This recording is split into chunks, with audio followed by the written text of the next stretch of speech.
Pre మార్కెట్కి సంబంధించిన ప్రధాన అంశాలు చర్చించుకుందాం. ముందుగా మిత్రులందరికీ స్వాగతం. ఈరోజు జనవరి 21వ తారీఖు బుధవారం.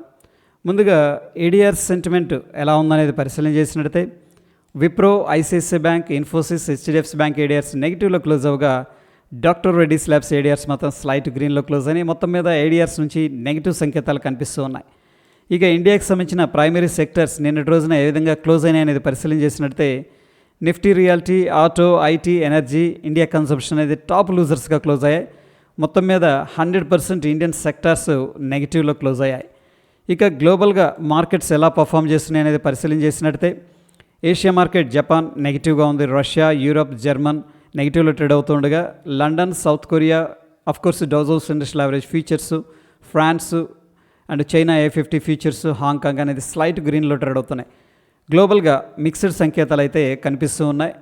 ఇక యూఎస్కి సంబంధించిన టాప్ 30 కంపెనీస్ నిన్నటి రోజున ఏ విధంగా క్లోజ్ అయినాయి అనేది మనం పరిశీలన చేసినట్లయితే 3M, IBM, డౌ, అమెరికన్ ఎక్స్ప్రెస్ అనేది టాప్ లూజర్స్గా క్లోజ్ అయ్యాయి. Intel, United health, Coca Cola, Procter and Gamble అనేది టాప్ గెయినర్స్గా క్లోజ్ అయ్యాయి. మొత్తం మీద యూఎస్ మార్కెట్స్ క్లోజ్ అయిన విధానంలో వీక్నెస్ అనేది కనిపిస్తూ ఉంది. ఇక గ్లోబల్గా ఎకనామిక్ క్యాలెండర్ అనేది పరిశీలన చేసినట్లయితే నిన్నటి రోజున ఎటువంటి మేజర్ ఈవెంట్స్ అయితే లేవు. ఈరోజు మధ్యాహ్నం 12:30 లండన్కి సంబంధించిన CPI నంబర్ అనేది రిలీజ్ చేస్తుంది. ఇది వెరీ ఇంపార్టెంట్ డేటా. ఇక ఇండియాకి సంబంధించిన ఎకనామిక్ క్యాలెండర్ అనేది పరిశీలన చేసినట్లయితే నిన్నటి రోజున సాయంత్రం 5 గంటలకి ఇన్ఫ్రాస్ట్రక్చర్ అవుట్పుట్ నంబర్ అయితే రిలీజ్ అయింది. సో ప్రస్తుతం ఇన్ఫ్రాస్ట్రక్చరు ఏదైతే ఉందో ఆ సెక్టార్కి కొద్దిగా డిమాండ్ ఉందని చెప్పేసి మనం అర్థం చేసుకోవచ్చు. ఇక ఈరోజు విషయానికి వచ్చేసరికి సాయంత్రం 5 గంటలకి M3 మనీ సప్లై నంబర్ అనేది రిలీజ్ అవుతుంది. ఇండియాలో మనీ లిక్విడిటీ ఉందా లేదా అనేది నంబర్ అనేది చెప్తుంది. ఇది very important data. Future and ఆప్షన్స్లో కొన్ని స్టాక్స్ అయితే రిజల్ట్స్ అనౌన్స్ చేస్తూ ఉన్నాయి. Bank India, Dalmia Bharat, doctor Reddy's labs, Eternal, Hind petro, KEI, Oracle financial services, PNB housing, Supreme Industries, Waaree energies. ఒకవేళ మార్కెట్ అవర్స్లో గన రిజల్ట్స్ అనేది ఈ కంపెనీలు అనౌన్స్ చేస్తే ఈ స్టాక్స్లో స్ట్రాంగ్ వాలటిలిటీ ఉండే అవకాశం ఉంది. ఇక market wide position limit cross అయిన వాటిలో అంటే బ్యాన్ లిస్ట్లో ఉన్న వాటిలో సమాన్ క్యాపిటల్ సెయిల్ అనేది కనిపిస్తుంది. వీటిల్లో మనం ఫీచర్స్ అండ్ ఆప్షన్స్ అనేది ట్రేడ్ చేయకూడదు. క్యాష్ మార్కెట్లో బై సెల్ అనేది చేసుకోవచ్చు. ప్రోబ్లీ బంధన్ బ్యాంక్, RBL బ్యాంక్ కూడా బ్యాన్ లిస్ట్లోకి వెళ్ళడానికి ప్రాబిలిటీస్ అయితే కనిపిస్తూ ఉన్నాయి. నిఫ్టీ హీట్ మ్యాప్ అనేది పరిశీలన చేసినట్లయితే టాటా కన్జ్యూమర్స్, HDFC బ్యాంక్ ఈ రెండు మాత్రం స్లైట్ గ్రీన్లో క్లోజ్ అవగా Eternal, Jio finance, Adani enterprises, Bajaj Finserv, Coal India అనేది టాప్ లూజర్స్గా క్లోజ్ అయ్యాయి. ఒక 2 స్టాక్స్ని మినహాయిస్తే నిఫ్టీ 50లో అన్ని కంపెనీలు కూడా వీక్గానే క్లోజ్ అయ్యాయి. ఇక ఫ్యూచర్స్లో బిల్డప్ ఎలా ఉందనేది పరిశీలన చేసినట్లయితే based on the price and open interest interpretation short side 63%, long side only 1.4% అనేది కనిపిస్తుంది. మొత్తం మీద ఎక్కువగా షార్ట్ సైడ్ పొజిషన్స్ అనేది క్రియేట్ చేశారని చెప్పేసి మనం అర్థం చేసుకోవచ్చు.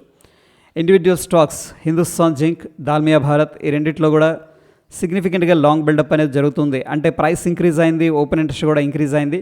సో వీటిలో కొద్దిగా అప్ సైడ్ మొమెంటం ఉంటుంది అని చెప్పేసి పార్టిసిపెంట్స్ ఆల్రెడీ లాంగ్ పొజిషన్స్ అయితే క్రియేట్ చేశారు. ఇక సిగ్నిఫికెంట్ షార్ట్ కవరింగ్ అనేది ఎటువంటి స్టాక్స్లో కూడా జరగట్లేదు.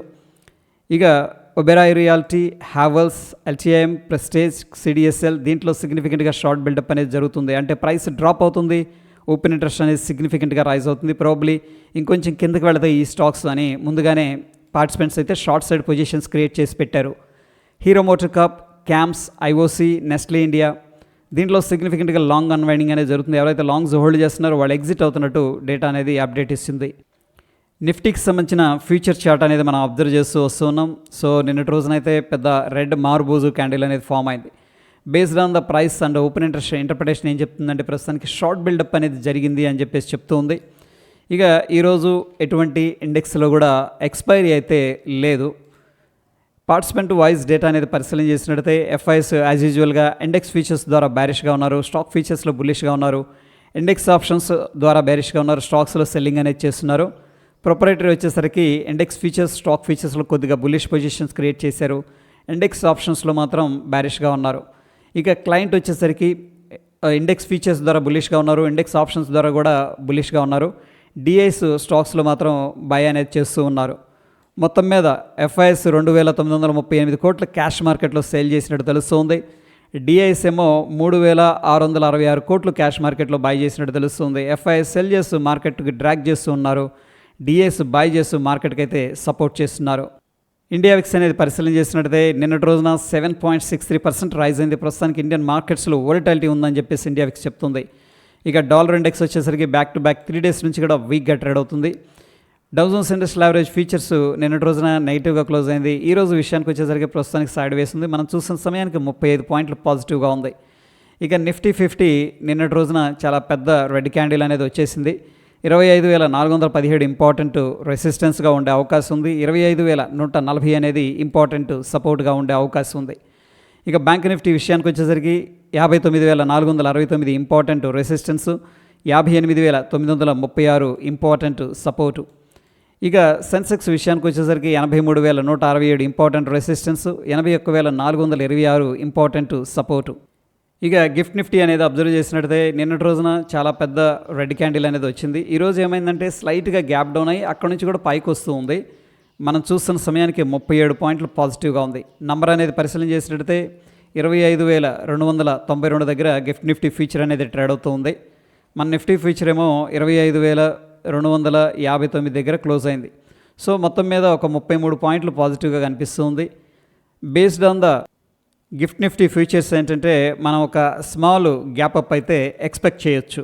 కొన్ని స్టాక్స్ న్యూస్లో ఉన్నాయి. JSW energy, HCL tech, RBL bank, ఎంఐగి media labs, Vikram solar, credit access, Rallis India, Supreme Petrochem.